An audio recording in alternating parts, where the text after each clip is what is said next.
ఒక ఉదాహరణ ప్రశ్న చూద్దాం.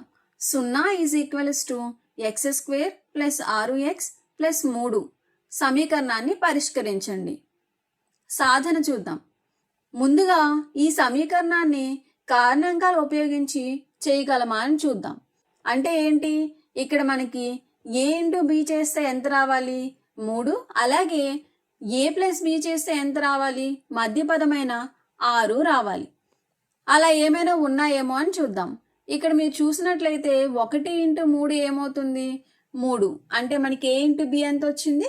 3. అది సరిపోయింది. ఇప్పుడు a + b చేద్దాం. అంటే 1 + 3 చేస్తే ఎంత వస్తుంది మనకి? 4. కానీ ఇక్కడ ఎంత రావాలి? 6 రావాలి. ఇక్కడ మనకి a × b అనేది సరిపోయింది, కానీ a + b అనేది సరిపడలేదు.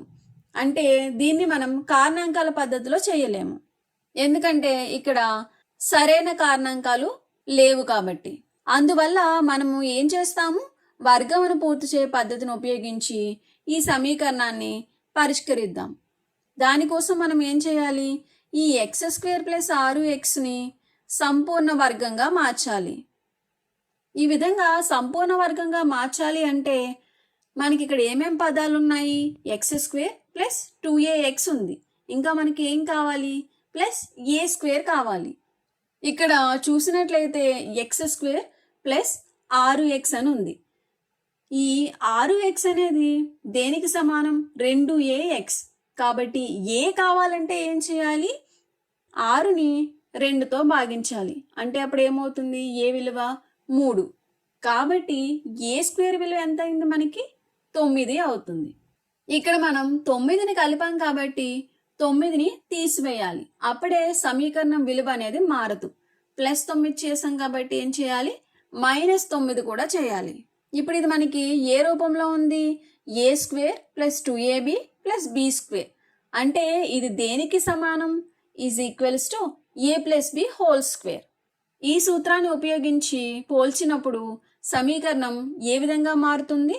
0 = x² + 6x + 9 అంటే ఏమవుతుంది? అది a + b² అంటే x + 3² ప్లస్ 3 - 9 అంటే ఎంత? -6. తర్వాత దిశలో మరింత సులభం చేసి x విలువను కనుగొనడానికి మనం ఇరువైపులా కూడా ఇక్కడ ఉన్న స్థిర పదం 6ని కలుపుదాం. అంటే ఏంటి? 0 + 6. అలాగే కుడివైపును కూడా 6ని కలుపుతాం. ఏమవుతుంది?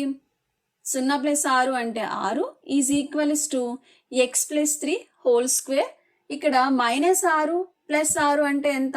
0. అవి రెండు క్యాన్సిల్ అయితే ఎంత అవుతుంది మనకి? 0. తర్వాత దశలో ఏం చేయొచ్చు? ఇరువైపులా కూడా మనం వర్గమూలాలను తీసుకుందాం. అంటే స్క్వేర్ రూట్ తీసుకుంటాం. ఏమవుతుంది? ఇక్కడ ఈక్వల్ టు కుడివైపున ఉన్న స్క్వేర్ రూట్ మరియు (2) అనేది క్యాన్సిల్ అయితే మనకి ఇదేమవుతుంది? +or -√6 = x + 3. ఇప్పుడు ఇంకా x దగ్గర ఉన్న స్థిర పదాన్ని తొలగించాలంటే మనం ఏం చేయవచ్చు? ఇరువైపులా కూడా 3ని తీసివేయాలి. ఇప్పుడు ఇది ఏమైంది? -3 +or -√6 = x + 3 - 3 క్యాన్సిల్ అయిపోతే మనకి ఏముంటుంది? 0. అంటే మనకి x విలువలు ఏమేమి వచ్చాయి? ఒకసారి +√6, ఒకసారి -√6 తీసుకొని రాసి చూద్దాం.